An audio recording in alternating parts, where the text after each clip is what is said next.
تمام حاضرین اور سامعین مجلس کے قلوب و اذہان کو ذکر اہل بیت سے منور و مجرہ فرمائیں۔ آئیے پرجوش نعروں سے ایک استقبال کر لیں۔ نعرہ تکبیر، نعرہ رسالت، نعرہ حیدری، نعرہ حیدری، حسینیت، حسینیت، یزیدیت۔ بما صبروا جنتا وحریرا وقال اللہ تبارک و تعالی فی مقام الآخر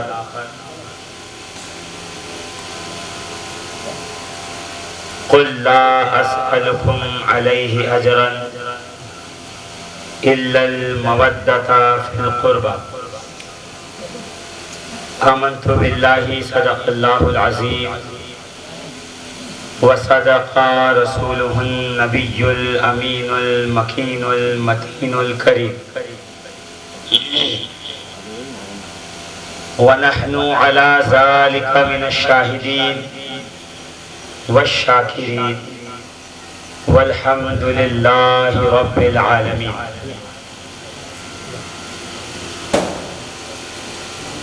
لی خمسۃ اطفی بها حر الوباء الحاکمہ المصطفى والمرتضى وابناهما والفاطمہ ما بعدهم من نسلهم قد جاءني من قبلهم العابد والباقر والصادق والكاظم ثم الرضا ثم التقي ثم النقي ثم عسكري ثم مہدی ہادیا حضرت امام الخاتمہ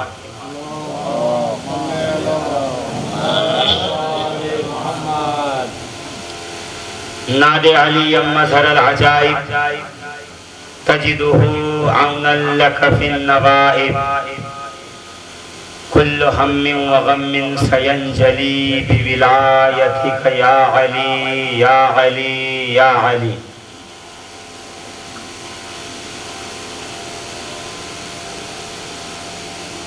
سامعین ذی الاحترام، ماہ محرم الحرام جب بھی تشریف لاتا ہے اپنے ساتھ غم حسین کی یادوں کا ایک نہ ختم ہونے والا سلسلہ بھی ساتھ لے آتا ہے۔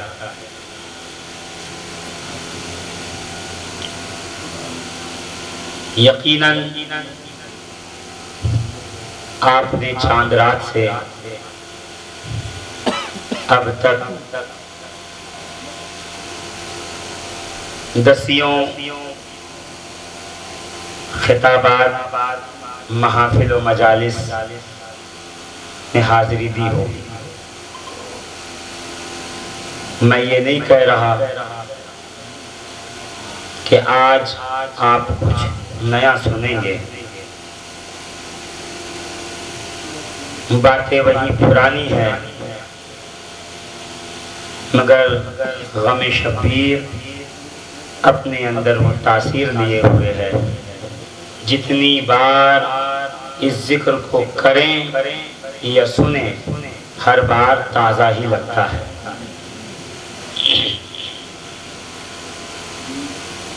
ایک شعر ہے، آپ نے بارہا سنا ہوگا کہ قتل حسین اصل میں مرگ یزید ہے۔ میں اس کو تھوڑا سا بدل کر پڑھوں گا کہ ذکر حسین اصل میں مرگ یزید ہے۔ اسلام زندہ ہوتا ہے ذکر حسین کے بعد۔ دوستوں اور ساتھیوں،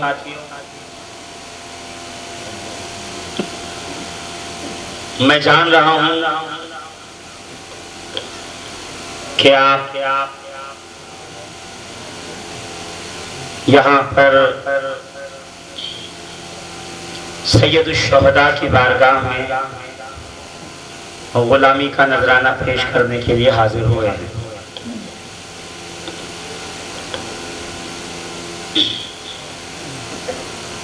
مگر میں شہادتوں یا مابعد کربلا کا ذکر چھیڑنے سے پہلے چاہتا یہ ہوں کہ آپ کی سماعتوں کے حوالے کچھ وہ فضائل جو اس وقت ایک نئے زاویے سے میرے ذہنوں کی دہلیز پہ دستک دے رہے ہیں وہ میں آپ کی سماعتوں کے دہلیز تک پہنچاؤں۔ اور حسین پاک کا ذکر یہ میرے یا کسی خطیب یا عالم کے بس کی بات نہیں ہے۔ ذکر حسین کے لیے یا تو اللہ کا قرآن چاہیے یا پھر مدینے والے کی زبان چاہیے۔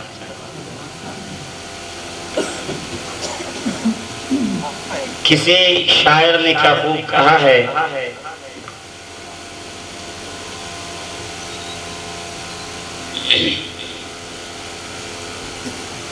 اور امام حسین کی بارگاہ میں عقیدتوں کا نذرانہ پیش کیا ہے کہ ہیں مدحت حسین کے عنوان نئے نئے، ہیں مدحت حسین کے عنوان نئے نئے، لاؤں کہاں سے لفظوں کے قرآن نئے نئے۔ تھوڑا بیدار ہوں گے تو انشاءاللہ العزیز اچھا بھی لگے گا، تو میری آواز تھوڑی دیر میں سیٹ ہو جائے گی۔ آپ اس کا خیال رکھیں کہ حسین کی محفل ہے اور بولیں اس لیے کہ ہم اس آقا حسین کے ماننے والے ہیں جو نیزے کی نوک پر بھی قرآن پڑھ کر یہ پیغام دیتے رہے کہ جہاں ہم ہیں وہیں زندگی ہے، جہاں حسین نہیں وہ زندگی نہیں بلکہ موت ہے۔ ہیں ذکر حسین کے عنوان نئے نئے، ہیں مدحت حسین کے عنوان نئے نئے، لاؤں کہاں سے لفظوں کے قرآن نئے نئے، اور جھولا جھولاؤں پیار کروں نوکری کروں، ہیں قلب جبرائیل کے ارمان نئے نئے۔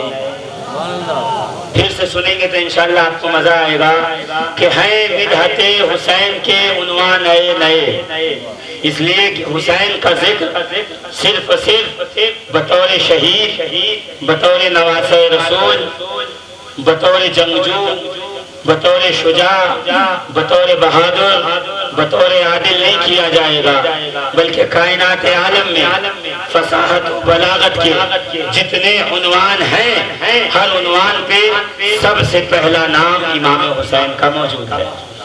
شاعر یہ کہتا ہے کہ ہے مدحت حسین کے عنوان نئے نئے، لاؤں کہاں سے لفظوں کے قرآن نئے نئے، اور جھولا جھولاؤں پیار کروں نوکری کروں، ہے قلب جبرائیل کے ارمان نئے نئے، اور ان کی سمجھ میں تم ابو طالب نہ آؤ گے، وہ لوگ جو ہوئے ہیں مسلمان نئے نئے۔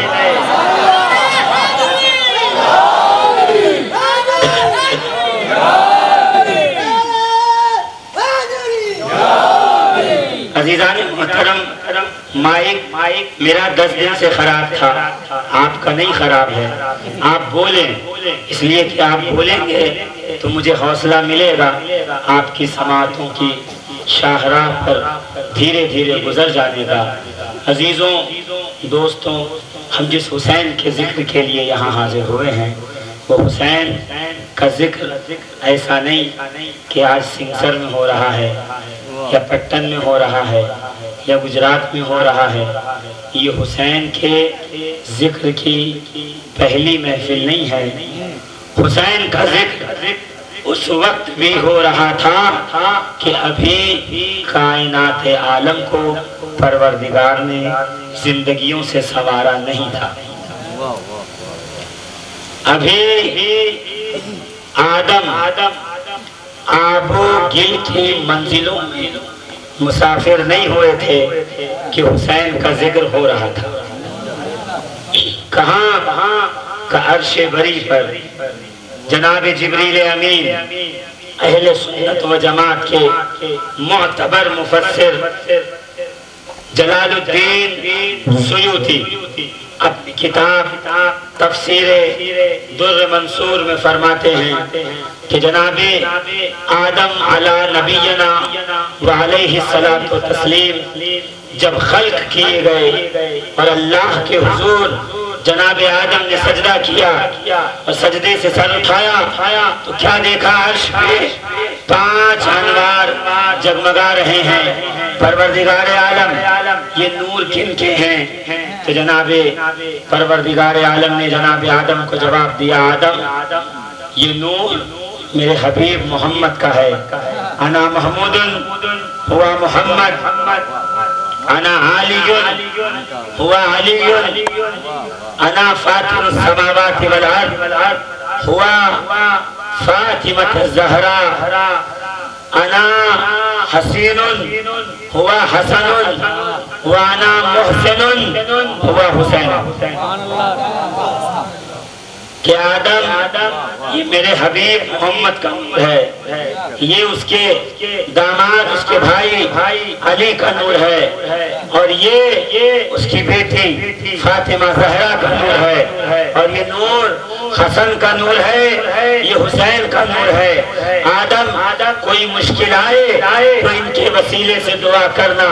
چنانچہ جب 300 سال تک آدم کی دعا قبول نہ ہو رہی تھی تو آدم نے ہاتھوں کو بلند کر کہا، اللہم اغفر لنا بحق محمد وعلی وفاطمہ وحسن وحسین۔ اے اللہ میری دعا کو محمد، علی، فاطمہ اور حسن و حسین کے صدقے میں قبول فرما۔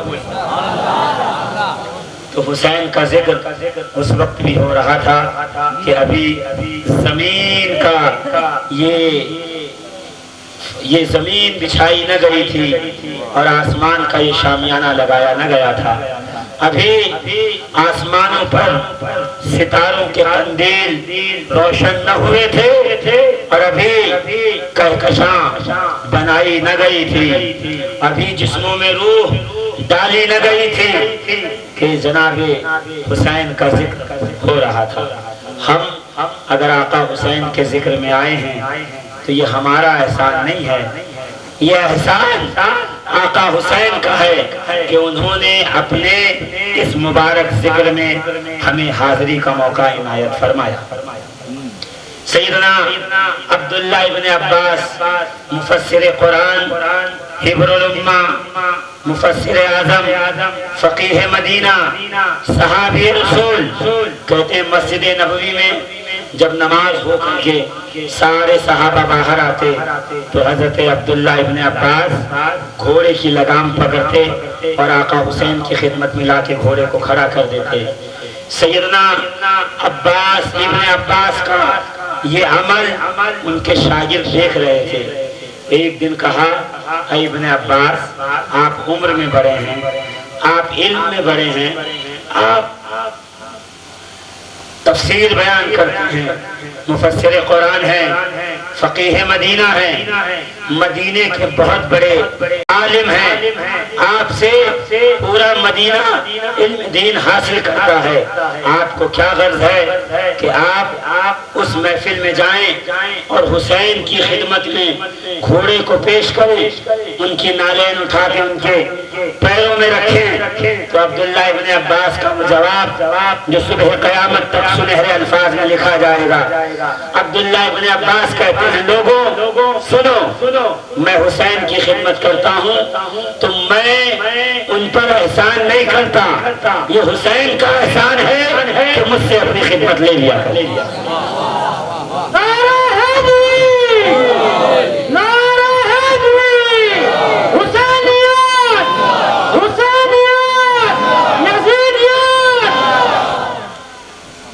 عزیزان ملت اسلامیہ، حسین کائنات عالم میں اس شخصیت کا نام ہے کہ صرف مصطفیٰ نے نہیں، فرشتوں نے نہیں، جن و بشر نے نہیں، خود پروردگار عالم نے حسین سے محبت کی اور حسین سے محبت کا پیغام پوری دنیا کو دیا۔ اٹھائیے قرآن مقدس، اللہ کا قرآن ارشاد فرما رہا ہے، قل لا اسألکم علیہ اجرا الا المودۃ فی القربى، اے محبوب کہہ دیجئے کہ میں اپنی امت سے اپنی رسالت کے پہنچانے کے بدلے میں کوئی کسی قسم کا اجر نہیں چاہتا، ہاں اتنا چاہتا ہوں کہ اے میری امت، اے حبیب کریم کے چاہنے والوں، اے اللہ کے نیک بندوں، اگر میرے حبیب کو اس رسالت کا صلہ دینا چاہتے ہو تو بس ایک کام کرو، اس کی اہل بیت سے محبت کرو، یعنی علی سے، فاطمہ سے، حسن سے اور حسین سے محبت کرو، اس لیے کہ ان کی محبت تمہیں دنیا میں بھی کام آئے گی اور آخرت میں تمہاری بخشش کا ذریعہ ہے۔ عزیزان محترم، آقا حسین کے فضائل شمار سے باہر ہیں۔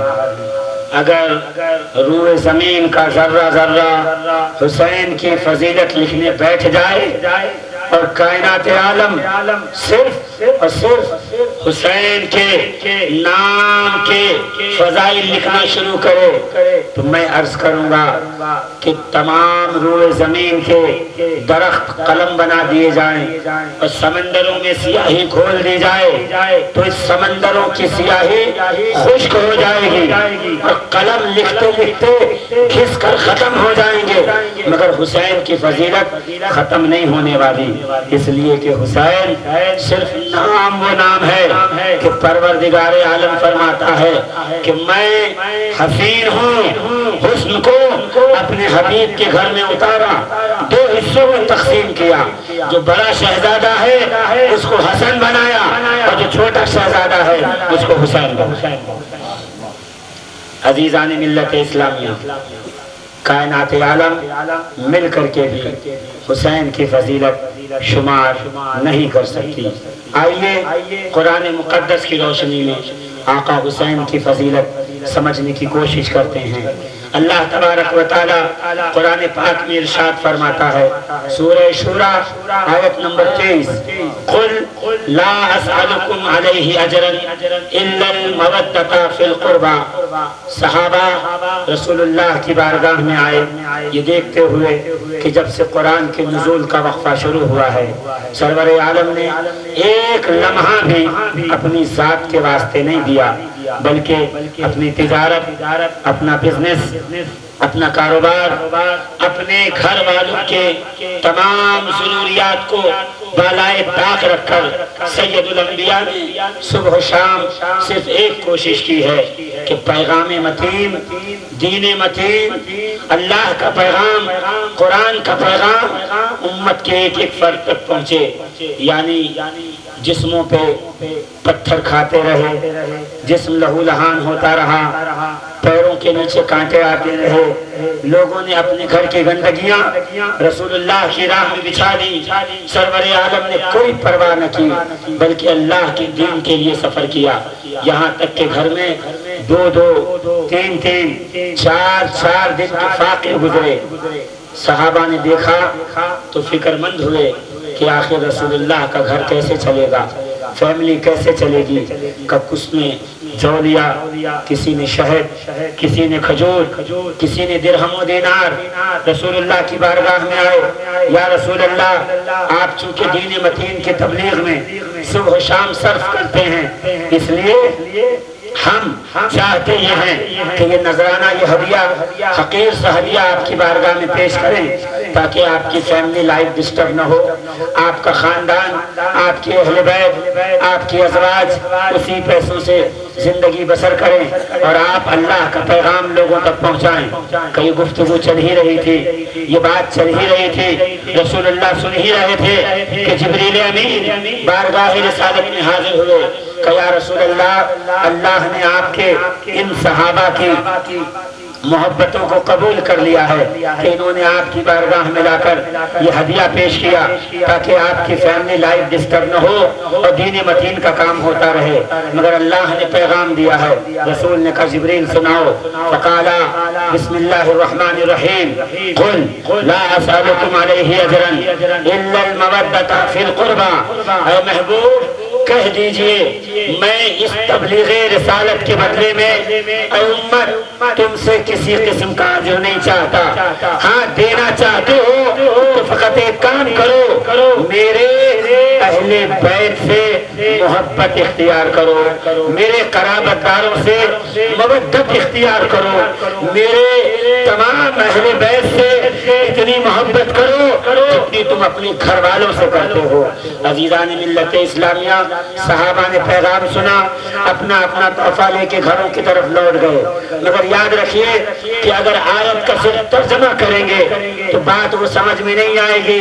یہ سید الانبیاء سمجھانا چاہتے ہیں، آپ کو آیت کی ترجمانی سمجھنی پڑے گی، آیت کا مفہوم سمجھنا پڑے گا، آیت میں اللہ رب العزت امت کو کیا پیغام دے رہا ہے۔ آئیے بس آیت کی ترجمہ کر دوں اور اپنی تقریر کے موضوع پہ آ جاؤں۔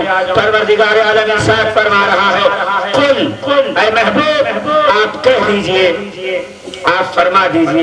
یہ اللہ رب العزت چاہتا تو یہ کہہ سکتا تھا یا ایھا الناس یا ایھا الذین آمنوا، اے ایمان والو، نہیں، اللہ نے فرمایا قل اے حبیب کہہ دیجئے۔ ذرا غور کیجئے گا، قل اللہ نے کیوں کہا؟ علماء جانتے ہیں قل فعل امر ہے، حکم کا صیغہ ہے، قل سے جب بھی بات کی جاتی ہے تو حکم عطا کیا جاتا ہے۔ قل کتنا وزن رکھتا ہے، اگر آپ نہیں سمجھتے تو ایک مثال دے دوں سمجھ جائیے گا۔ قل هو اللہ احد، اے محبوب کہہ دیجئے وہ اللہ ایک ہے، واحد ہے، اللہ تنہا ہے، اکیلا ہے۔ اب بتائیے اللہ کو ایک سمجھنا یہ امت پر کیا ہے؟ تو علماء کہتے ہیں واجب ہے۔ کیوں واجب ہے؟ اس لیے کہ قل فعل امر، حکم کے تحت یہ جملہ آیا ہے، قل ان کو کہہ دو۔ پتا چلا قل کے بعد جو جملہ آتا ہے، جو حکم آتا ہے، اس پہ عمل کرنا واجب ہوتا ہے۔ اس لیے اللہ نے یہ نہیں کہا اے ایمان والو، اللہ نے فرمایا قل ان کو کہہ دو کہ آگے جو حکم آ رہا ہے اس پہ عمل کرنا امت پہ واجب ہے۔ قل اے حبیب کہہ دیجئے لا اسألکم، آپ سے کچھ سوال نہیں کر رہا، کچھ مانگ نہیں رہا، کچھ طلب نہیں کر رہا، میری رسالت کی ڈیوٹی کے بدلے میں خبردار سن لو، میں اس کے بدلے میں کوئی پیمنٹ، کوئی ہدیہ، کوئی نذرانہ نہیں چاہتا، ہاں الا المودۃ فی القربى، مگر ہاں دینا چاہتے ہو میری رسالت کے بدلے میں تو ایک کام کرو، میرے قرابت داروں سے مودت اختیار کرو۔ یا رسول اللہ کون آپ کے قرابت دار ہیں؟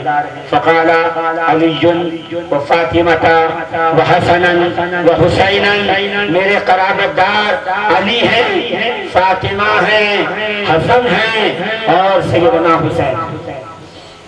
لیجئے بات واضح ہو گئی کہ اللہ رب العزت چاہ یہ رہا ہے کہ اس کے حبیب کی اہل بیت سے مودت اور محبت اختیار کی جائے۔ آئیے تھوڑی دیر آپ کی توجہ صرف قرآن کے الفاظ میں رکھنا چاہتا ہوں تاکہ آگے جو واقعات آپ کے سامنے پیش کروں تو سمجھنے میں آسانی ہو کہ آخر پروردگار عالم اس آیت کے حکم کے تحت آپ سے چاہتا کیا ہے، اہل بیت کی مودت کس طرح سے ہونی چاہیے۔ کیا کہا اللہ نے؟ الا المودۃ فی القربى، مگر مودت قرابت داروں سے۔ دیکھیے اللہ چاہتا تو محبت کا لفظ استعمال کر سکتا تھا.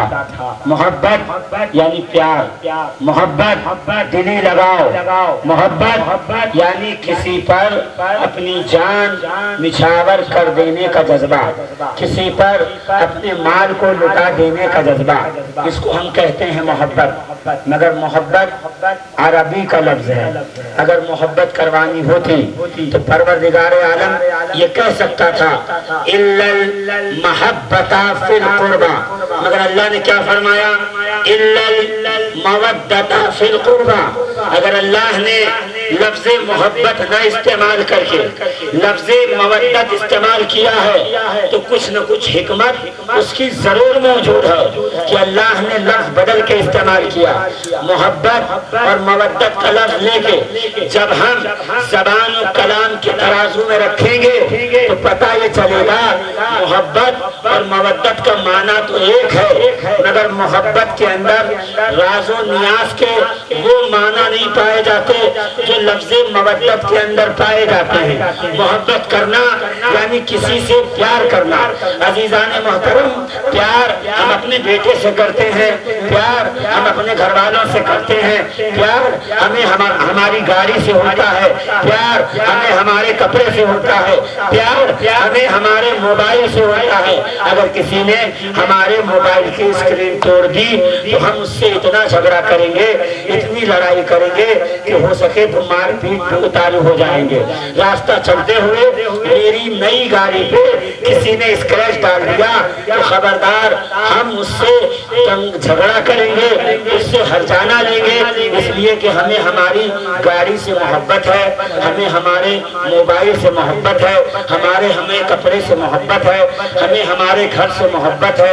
محبت کا مطلب یہ ہوتا ہے کہ جب کسی سے محبت کی جائے تو اس پر مال خرچ کیا جائے، اس کو چائے پلائی جائے، اس کو بریانی کھلائی جائے، اس کو دعوت دی جائے، دسترخوان پہ بلایا جائے. مگر محبت کی ایک لمٹ ہے. وہ لمٹ کیا ہے؟ ایک دن جس سے محبت کرتے ہو اس کو کچھ پیسے ادھار دے دو، اور ایک وقت مقررہ پر اگر وہ واپس نہ کرے تو اب یہی محبت، یہی دوستی دھیرے دھیرے دشمنی میں بدلنا شروع ہو جاتی ہے. یعنی محبت وہ ہے جو ایک حد تک چلتی ہے، ایک ایکسپائری ڈیٹ محبت کی ہوتی ہے. مودت کس کو کہتے ہیں؟ کہ آئیے امام راغب اصفہانی سے پوچھتے ہیں کہ ذرا بتائیے مودت کس کو کہتے ہیں. امام راغب کہتے ہیں کہ محبت جب اپنے انتہا، اپنے چرم سیما پہ پہنچ جائے، اپنے کلائمیکس پہ پہنچ جائے، یعنی محبت جب جنون کا شکل اختیار کر لے، یعنی جب محبت وہ ہوتی ہے جس میں اپنا خیال ہوتا ہے، سامنے والے کا خیال ہوتا ہے، اپنی بات ہوتی ہے، سامنے والے کی بات ہوتی ہے. مگر یہی محبت جب جنون کی شکل اختیار کر جائے تو پھر عالم یہ ہوتا ہے کہ پھر اپنا خیال نہیں رہتا، ساری فکر، سارا خیال سامنے والے کا ہوتا ہے، اس کا ہوتا ہے. یعنی محبت میں چائے، کھانا، پانی تک بات محدود ہوتی ہے. مودت جب ہوتی ہے تو امام راغب اصفہانی کہتے ہیں کہ جس سے مودت کی جائے وقت آنے پر اس پر اپنے جان، اپنا مال اور اپنی اولاد سب کچھ قربان کر دیا جائے، سب کچھ نچھاور کر دیا جائے. یعنی محبت میں بات صرف لین دین، کھانے پینے کی ہوتی ہے. مودت جب آ جائے تو بات لین دین، کھانے پینے تک نہیں رہتی، بلکہ بات آگے بڑھ کر اپنی جان قربان کر دینے، اپنی اولاد جس سے مودت کرتے ہو اس پہ قربان کر دینے کا جذبہ جب محبت اپنے جنون پر آ جائے، جب محبت پاگل پن تک آ جائے، جب محبت انتہا تک آ جائے، یعنی اپنا خیال نہ رہے، جس سے محبت کرتے ہو ہما وقت صرف اور صرف اس کا خیال رہے، خود اس کو چوٹ لگے، دل تمہارا دکھے، اس پر تکلیف گزرے، تکلیف تم پر ہو جائے، اس پر کوئی مصیبت آئے تو تم خود پر مصیبت محسوس کرنے لگو.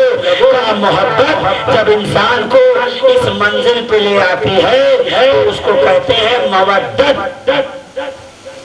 اب بات مودت پہ آ گئی، محبت پہ نہیں رہی، یعنی جان نچھاور کر دینے کا جذبہ۔ تو رسول نے یہ تھوڑی کہا ہے کہ میری اہل بیت سے، بلکہ اللہ نے یہ تھوڑی فرمایا ہے، اللہ نے نہیں کہا ہے کہ رسول کی اہل بیت سے محبت کرو، اللہ نے فرمایا ہے میرے حبیب کی اہل بیت قرابت داروں سے مودت کرو، یعنی ان کے حسین پر، ان کے حسن پر، ان کے علی پر، رسول کی فاطمہ پر وقت آنے پر اپنی جان، اپنا مال اور اپنی اولاد سب کچھ قربان کر دو۔ اگر بات یہاں تک سمجھ میں آئی تو میں اس کی زندہ مثال دے دوں آپ کو۔ اچھا ایک بات اور جو آیت کے اندر ہی ہے، اے محبوب کہہ دیجئے تم سے میں اجر رسالت میں کچھ نہیں چاہتا، ہاں دینا چاہتے ہو میرے حبیب سے مودت اختیار کرو۔ کس سے؟ میرے حبیب سے، صرف حبیب سے نہیں، قربا حبیب کے قرابت داروں سے مودت اختیار کرو۔ مودت یعنی محبت نہیں۔ اگر آپ کے سامنے کوئی ممبر پہ بیٹھ کر مودت فی القربہ کا ترجمہ اور ترجمانی محبت کرے تو آپ یہ پوچھ لیجئے گا کہ حضور والا اگر مودت کا مطلب محبت ہے تو محبت کا لفظ تو عربی ہے، اللہ نے وہ کیوں نہیں استعمال کیا؟ اللہ نے اگر محبت کی جگہ مودت کا لفظ استعمال کیا ہے، اس کا مطلب یہ ہے منشأ پروردگار یہاں پہ کچھ اور ہے، جس کو ترجمہ کرنے والا چھپانے کی کوشش کر رہا ہے۔ آپ اس بات کو واضح طور پہ جان لیں کہ محبت نہیں بلکہ مودت۔ کیا کرنا ہے؟ مودت کس سے؟ نبی کے قرابت داروں سے، قربا۔ جبکہ قربا کا لفظ چھوٹا ہے، قربا سے بہترین لفظ ہے اقرب، قرابت دار۔ جب پہلی وحی آئی تو یہی تو آیا، اللہ نے یہی تو فرمایا اپنے حبیب کو، وانذر عشیرتک الاقربین۔ اے حبیب وحی کا سلسلہ شروع ہو گیا ہے، ایک کام کیجئے، اپنے اقربا کو یعنی قرابت داروں کو ڈراؤ۔ تو اقرب یعنی قرابت دار، رشتہ دار، نزدیکی، اہل بیت۔ تو جب یہاں بات آئی تو اللہ نے یہ نہیں کہا الا المودۃ فی الاقربہ، اپنے قرابت داروں سے مودت کرو، بلکہ اللہ نے فرمایا الا المودۃ فی القربہ۔ قربہ کا مطلب کیا ہوا؟ اگر اس ایک جملے کو آپ سمجھ لیں گے تو انشاءاللہ آگے کی تقریر آسان ہوگی۔ قربہ اور اقرب دو لفظ میں فرق ہے، اس لیے کہ اقرب کا لفظ عربی کی زبان میں استعمال ہوتا ہے پروش کے لیے، مرد کے لیے، میل کے لیے۔ جب بھی کہا جائے گا اقرب یعنی وہ رشتہ دار جو مردوں کی وجہ سے میرے اور آپ کے رشتہ دار ہیں، اور قربا کا لفظ جو ہے وہ استعمال کیا جاتا ہے عورت کے لیے، فیمیل کے لیے، استری کے لیے۔ اللہ نے یہ نہیں کہا اقرب۔ اگر اللہ فرماتا اقرب تو بہت سارے رشتہ دار ہوتے، چچا کے بیٹے، بھائی کے بیٹے، رشتہ داروں کے بیٹے۔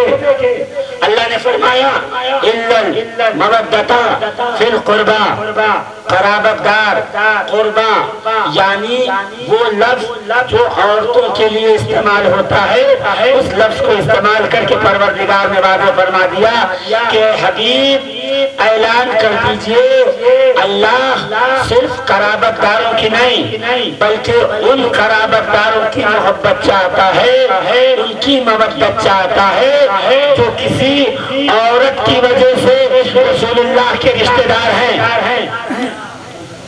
میں کہوں کون کا ایک عورت ہے جو چادر تطہیر میں ہے، اسی کی وجہ سے ساری رشتہ داری بنی ہوئی ہے کہ وہ ہے سیدہ فاطمہ زہرا۔ علی اگر رسول کے رشتہ دار ہیں تو فاطمہ زہرا کی وجہ سے مودت اگر حسن سے ہے تو فاطمہ و زہرا کی وجہ سے، مودت حسین سے ہے تو فاطمہ زہرا کی وجہ سے، یعنی ایمان والو صرف ان سے مودت کیجئے تو فاطمہ زہرا کے ذریعے رسول کے رشتہ دار ہیں۔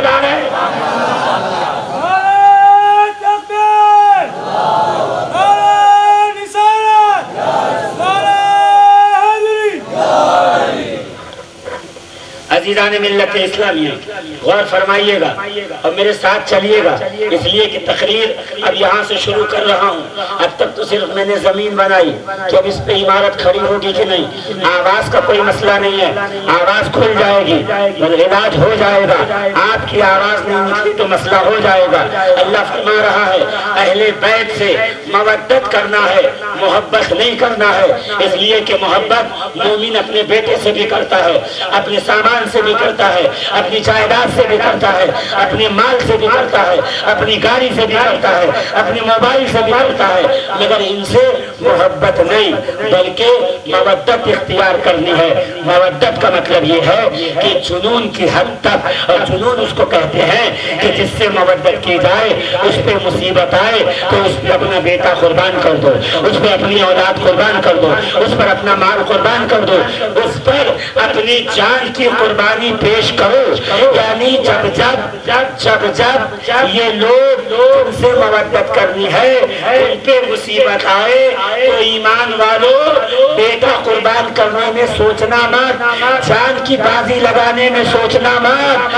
اے ایمان والو ان پہ آ جائے تو یہ نہ سوچنا یہ مال میرا ہے، خیال آئے کہ ان سے محبت نہیں بلکہ مودت اختیار کر دیا۔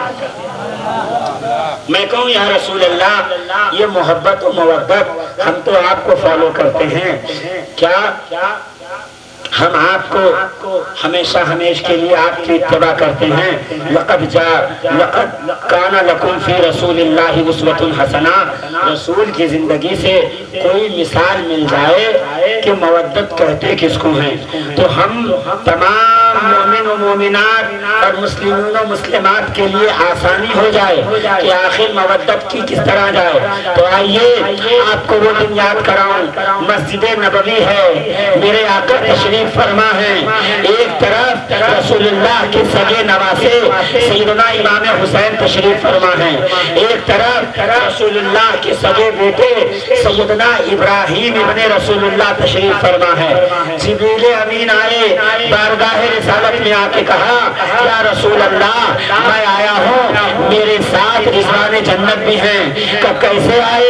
اس لیے آیا ہوں کہ اللہ نے کہا ہے کہ اے حبیب اللہ ان دونوں میں سے یعنی حسین آپ کے نواسے اور ابراہیم آپ کے بیٹے کا ان دونوں کو ایک ساتھ آپ کے پاس جمع نہیں رکھے گا، دونوں میں سے ایک پر اجل آنی ہے، ایک پر موت آنی ہے۔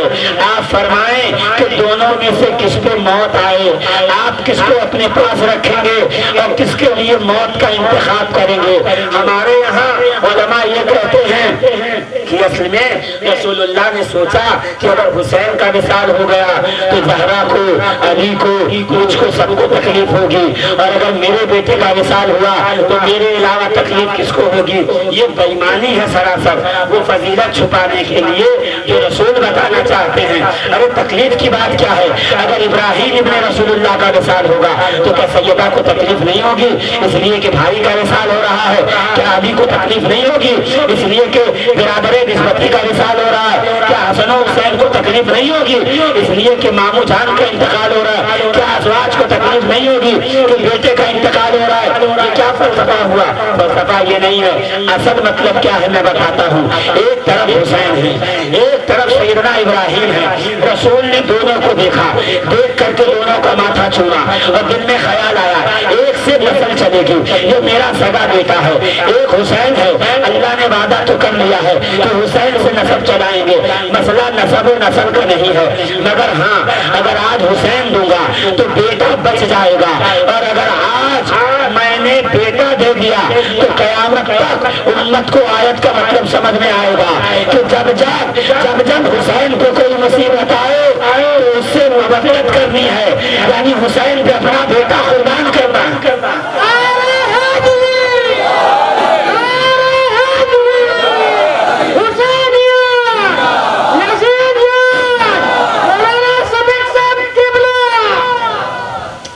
عزیزان ملت اسلامیہ، رسول خدا نے جبریل امین سے کہا اے جبرائیل ہم اپنے بیٹے کو حسین کو قربان کرتے ہیں، ہم اپنے بیٹے کو حسین کو قربان کرتے ہیں، بیٹا چلا جائے مگر حسین نہ جائے، یا رسول اللہ کیوں؟ کیا صرف اور صرف اس لیے تاکہ امت کو پتا چلے مودت کا تقاضا کیا ہے، مودت کا معنی کیا ہے، مودت کس کو کہتے ہیں، مودت ہے کیا چیز؟ اب سمجھے عزیزان محترم، رسول اللہ نے اپنی حیات طیبہ میں حسین پر سگا بیٹا قربان کر کے قیامت تک کے ناسبیوں کے چہرے پر نبوت کا تماچا مارا ہے کہ کبھی سرخرو نہیں ہو سکتے، حسین سے محبت نہیں کرنی ہے، حسین سے مودت کرنی ہے۔ اب جو ناسبی یہ کہتے ہیں نا کہ بھائی جب صحابہ اور تابعین نے یزید کی بیعت کر لی تو حسین نے کیوں نہ کی؟ جب سارے صحابہ سارے تابعین نے یزید کی بیعت کر لی تو حسین کو بھی کر لینا چاہیے۔ میں کہوں گا تیرا معاملہ غلط ہے، تو نے حسین کو دیکھا نہیں۔ حجۃ الوداع کے مجمع میں میرے آقا نے حسین کو کندھے پہ رکھ کر آخری طواف کر کے امت کو یہی بتایا تھا میرے بعد اسی راہ پہ رہنا جس پر یہ ہوگا۔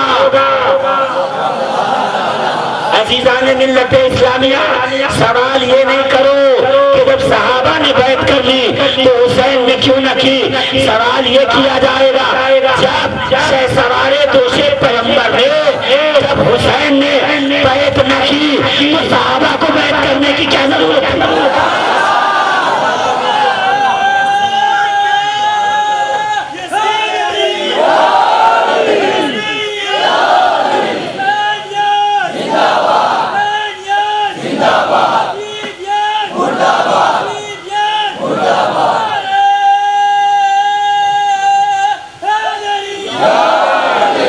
عزیزوں، مائک آواز دبا سکتا ہے، آواز خراب کر سکتا ہے، مگر حق کی آواز کو ختم نہیں کر سکتا۔ آپ آواز کے چکر میں نہ پڑیں کہ مولانا پچھلے بار کی طرح چیخ نہیں رہے۔ ضروری نہیں ہے کہ زوردار بات زور سے کی جائے، زوردار بات دھیرے سے بھی کی جائے تو زوردار ہوتی ہے۔ اگر سمجھ میں نہیں آیا تو کربلا میں آؤ اور حسین کے ہاتھ میں 6 مہینے کا علی اصغر دیکھو۔ علی اصغر کی آواز کربلا کے 71 شہداء پہ بھاری ہے۔ میں کہتا ہوں علی اکبر کی آواز عباس کی آواز پہ بھاری ہے، علی اکبر کی آواز پہ بھاری ہے، قاسم کی آواز پہ بھاری ہے۔ کیوں؟ اس لیے کہ یہ آئے تو دشمن میں لرزہ نہیں تھا، علی اصغر آئے تو اول سے آخر تک 22,000 کا مجمع لرزنے لگا۔ ہم نے ساتھ میں کہا اگر یہ بچہ رہ گیا تو ہم ہار جائیں گے۔ آواز حق کی دلیل نہیں ہے، حق خاموش رہ کے بھی حق ہوتا ہے۔ زور سے عزیزان ملت اسلامیہ، الا المودۃ فی القربى، میرے حبیب کے قرابت داروں سے مودت اختیار کرو۔ مودت یعنی محبت نہیں، مودت کا مطلب ہے وقت آنے پر جس سے مودت کی جائے اس پر اپنی جان، اپنا مال، اپنی اولاد قربان کر دی جائے۔ نہیں سمجھ میں آئی بات؟ کون مثال لے لو زمانے رسالت کی تاکہ میں جلدی سے کربلا میں آ جاؤں، زیادہ دیر نہیں دوں گا آپ کا، بس خیال رکھیے گا۔ مسجد نبوی آرابی آیا، کہتا یا رسول اللہ شکار کرنے گیا تھا، ایک ہرن کا بچہ ملا ہے، میں آپ کی بارگاہ میں پیش کرتا ہوں۔ رسول نے ہرن کا بچہ لیا، امام حسن دوڑے ہوئے آئے، امام حسن کی بارگاہ میں دے دیا، حسن یہ لو اسے کھیلو۔ امام حسن نے ہرنی کا بچہ لیا، مسجد نبوی کے صحن میں آئے، ہرنی کے بچے سے کھیلنے لگے۔ تھوڑی دیر میں شہسوار دوسرے پیغمبر سیدنا حسین آئے، کہا بھیا یہ کس نے دیا؟ کہا نانا نے دیا ہے۔ دوڑے ہوئے رسول کی بارگاہ میں آئے، نانا یہ ہمیں بھی چاہیے۔ کہا شہزادے